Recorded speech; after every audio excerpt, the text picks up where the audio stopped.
of faith, we have to look back on the identity of being a catechist. We have to look back on the question nga nagasiling, sino bala ako? Who am I? What is my identity as catechist?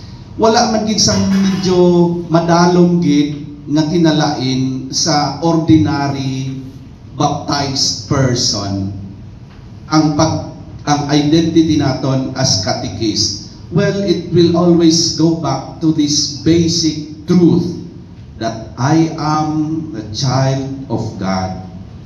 Kag manunubli ako sa ginharian sang Dios. Kag gintuga ako nga maayo nga tawo. Gintuga ako nga kubos-kubos lang sa mga anghel. In short, I am the image of God. Genesis chapter 1. Imahin ako sa Diyos. That is the very identity that we have to radiate, that we have to exude as catechists. If we embrace that identity, I think we will become good witnesses of faith. Good witnesses of faith.